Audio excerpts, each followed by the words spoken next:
batin kita damai, maka otomatis keluarga semua akan damai. Keluarga yang damai akan menciptakan masyarakat yang damai, dan masyarakat yang damai akan menciptakan suatu negara besar yang tentunya damai. Jadi kita hindarilah sifat-sifat yang anarkis, sifat-sifat yang intoleran, sifat-sifat yang diskriminatif. Nah, ini adalah penyakit-penyakit batin yang harus kita lenyapkan supaya bangsa kita menjadi bangsa yang rukun, bangsa yang damai.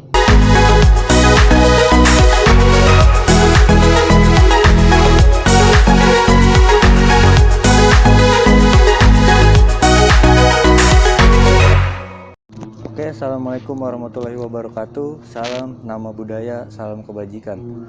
Baik, kembali lagi bersama saya Ibnu Ziyad Al-Haris di Ruang Suluh, podcast yang menerangkan tentang apa itu penyuluhan dan segala macam yang ada di dalamnya.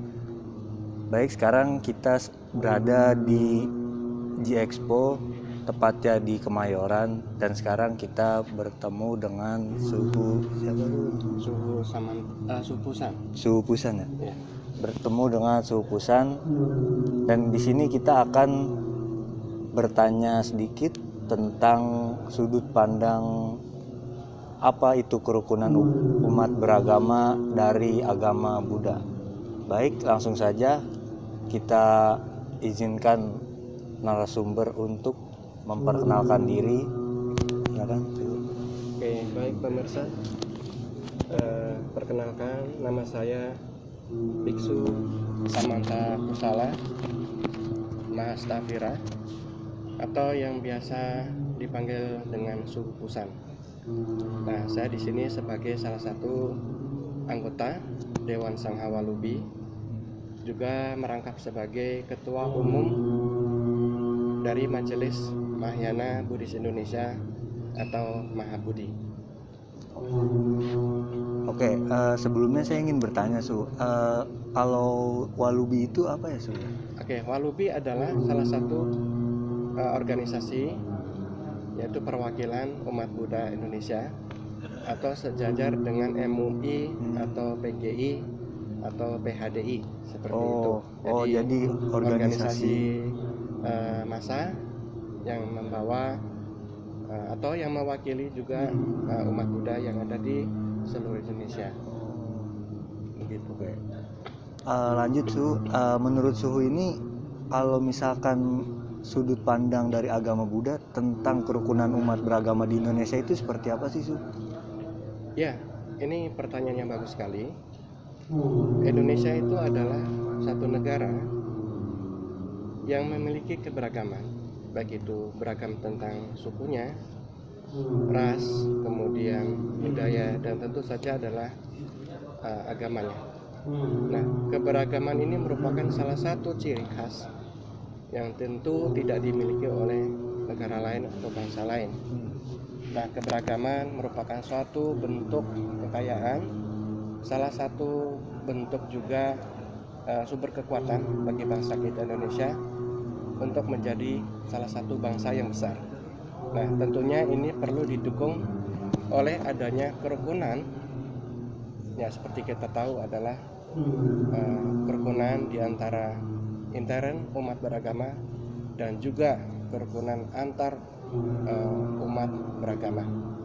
Nah, tentunya kita mempunyai satu fondasi negara yang biasa kita kenal dengan istilah Bhinneka Tunggal Ika, yang menjadi salah satu dasar di dalam 4 pilar kebangsaan yang didirikan oleh pendiri bangsa kita pada masa lalu. Nah, bentuk kerukunan ini tentunya bisa tercipta apabila kita mempunyai satu kegiatan yang sifatnya itu adalah toleransi. Jadi toleransi ini menjadi bagian yang paling penting di dalam kehidupan berbangsa dan bernegara.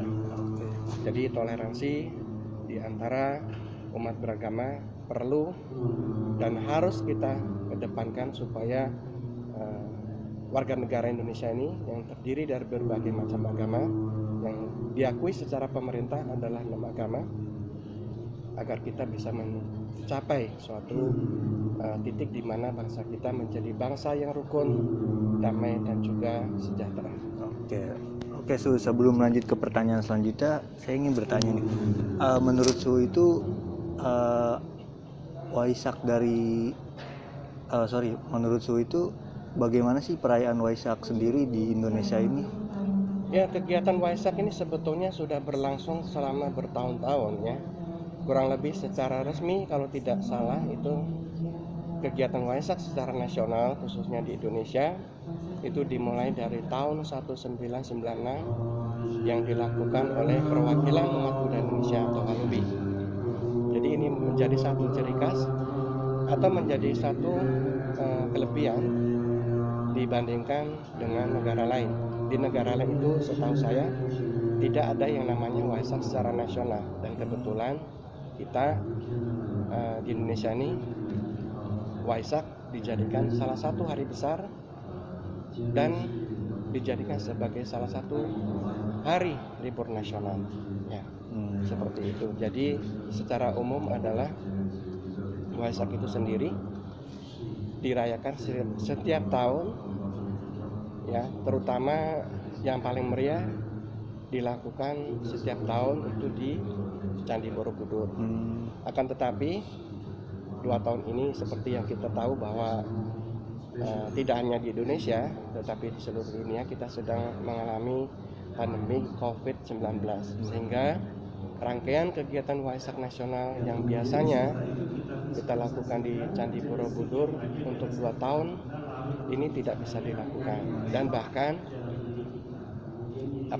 di tahun ini pun Borobudur memang harus tutup ya, supaya tidak menjadi salah satu klaster baru COVID-19.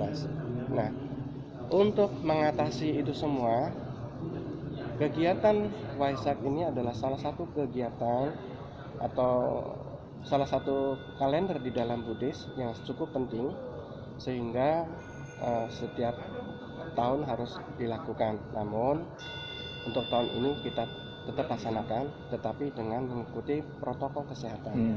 Nah, untuk tahun ini di Walubi sendiri kita lakukan di J Expo, ini namanya Hall B3 dan C3 Kemayoran, dengan berbagai kegiatan sebetulnya. Nah, kegiatan rangkaian Waisak nasional ini kita awali pada tanggal 16 Mei 2021 yang lalu, yaitu dengan bakti karya membersihkan Taman Makam Pahlawan secara serentak seluruh Indonesia, baik di kabupaten, provinsi dan kota yang dimana ada Walubinya, kita melaksanakan secara bersama-sama dan secara serentak pada jam yang sama.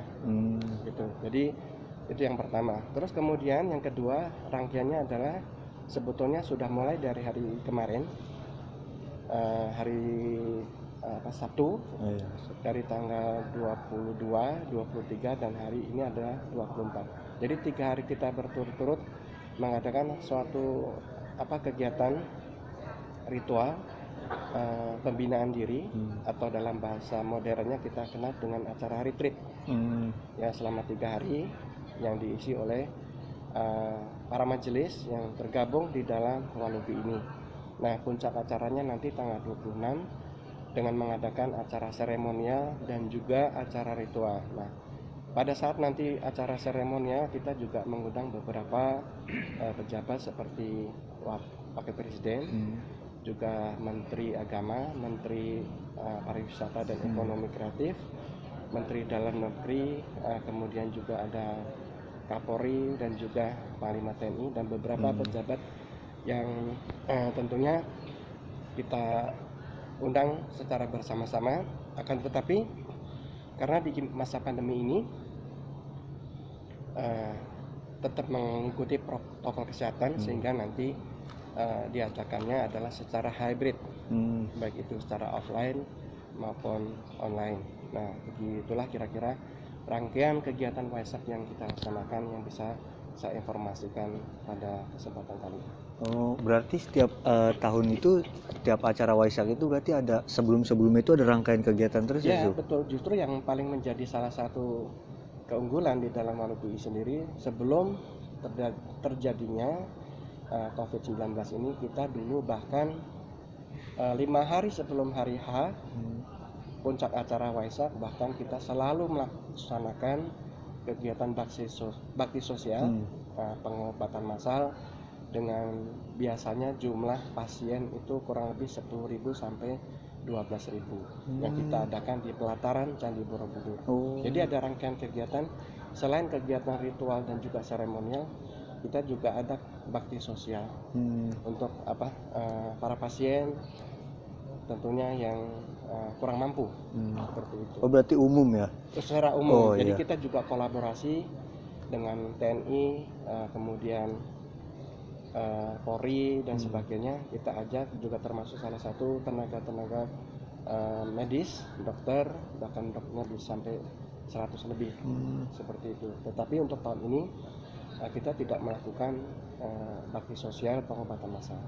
Jadi hanya fokus untuk internal, di mana kegiatan ritual yang biasa kita laksanakan seperti tahun-tahun berikutnya. Nah, mungkin ada salah satu contoh, mungkin nanti Anda kalau memang bisa buka di YouTube-nya Waluti, kegiatan Waisak tahun-tahun sebelumnya kita juga ada acara namanya Lepas Lampion. Itu sangat keren sekali. Ya, tetapi karena memang untuk tahun ini situasi tidak memungkinkan, jadi 2 acara besar, yaitu Lepas Lampion, kemudian acara bakti sosial pengobatan massal ditiadakan. Jadi emang karena COVID lah ya. Ya, mudah-mudahan kita harapkan adalah untuk tahun depan sudah bisa terbebas dari COVID, sehingga tidak hanya di umat Buddha sendiri, tetapi kegiatan keagamaan di agama lain juga bisa berjalan menjadi normal kembali. Iya, amin. Oke, sebelum menuju akhir penutup, ada nggak sih pesan-pesan yang ingin sampaikan untuk generasi muda sekarang gini, apalagi khususnya untuk pendengar podcast kita kali ini, kepada mahasiswa UIN Jakarta khususnya? Oke, baik, secara garis besar atau secara umum, mungkin bisa saya tambahkan sini adalah mengenai makna Waisak itu sendiri, ya, dan juga apa sih esensi yang terkandung di dalamnya. Nah, di dalam Buddhisme itu dikenal apa sih? Makna Waisak dalam arti kata Waisak itu sebetulnya memperingati 3 peristiwa penting. Yang pertama adalah kelahiran Pangeran Siddhartha datang ke dunia ini. Kemudian yang kedua adalah ketika Pangeran Siddhartha menjadi seorang Buddha, mencapai kesempurnaan, mencapai satu namanya penerangan agung. Yang ketiga adalah Mahaparinirvana, yang Buddha atau di dalam bahasa awam itu mangkatnya sang Buddha. Nah, peristiwa-peristiwa ini menunjukkan apa? Bahwasanya Buddha itu pada awalnya adalah manusia biasa seperti kita, yang mencapai kesadaran agung. Jadi kita diberikan suatu pelajaran bahwa kita pun bisa menjadi manusia yang agung dengan cara menumbuh kembangkan sifat-sifat luhur, sifat-sifat mulia dari seorang Buddha. Jadi pada intinya setiap makhluk, tidak hanya kita manusia, tetapi semua makhluk yang memiliki kehidupan itu punya kesempatan untuk mencapai pencerahan batin. Jadi ini tidak hanya pesan kepada para generasi muda, khususnya mahasiswa yang ada di UIN, tetapi semua generasi muda di seluruh Indonesia, agar apa? Menumbuh kembangkan sifat-sifat mulia tersebut, yaitu cinta kasih sayang, kemudian ada simpati, empati, toleransi, dan yang terakhir adalah keseimbangan batin. Keseimbangan batin itu adalah non-dualitas, di mana tidak memihak yang kiri atau yang kanan, juga tidak memihak kepada yang enak dan tidak enak. Jadi itulah jalan tengah yang diajarkan oleh guru agung kami, seorang Buddha, supaya kita mendapatkan batin yang damai, supaya kita bisa mendapatkan batin yang tentram. Dengan ketentraman batin, dengan batin yang damai, maka otomatis kita menjadi suatu manusia yang berguna bagi orang. Ketika kita batin damai, ketika batin kita murni, batin kita juga bahagia, maka tidak perlu mencari kebahagiaan yang ada di luar diri kita sendiri. Nah, begitu kita bahagia berarti apa? Kita mampu memberikan suatu feedback atau energi positif kepada orang lain. Tapi kalau batin kita penuh dengan kebencian, nafsu, keserakahan, nah ini adalah suatu awal problem bagi hidup kita sendiri dan juga untuk orang lain. Nah, makanya ini salah satu tips-tips atau juga termasuk satu pembelajaran agar bangsa ini menjadi bangsa yang rukun adalah dimulai dari batin kita yang damai dulu. Batin kita damai, maka otomatis keluarga semua akan damai. Keluarga yang damai akan menciptakan masyarakat yang damai, dan masyarakat yang damai akan menciptakan suatu negara besar yang tentunya damai. Jadi kita hindarilah sifat-sifat yang anarkis, sifat-sifat yang intoleran, sifat-sifat yang diskriminatif. Nah, ini adalah penyakit-penyakit batin yang harus kita lenyapkan supaya bangsa kita menjadi bangsa yang rukun, bangsa yang damai. Oke, teman-teman semua, dari penjelasan Sulu kita sudah dapatlah apa ilmu yang kita cari, bahwasannya seluruh agama itu memang mengajarkan arti kedamaian, kasih sayang, dan pastinya akan mendapatkan hasil yang memang kita inginkan. Mungkin begitu saja podcast kali ini, kurang lebihnya mohon maaf. Wassalamualaikum warahmatullahi wabarakatuh.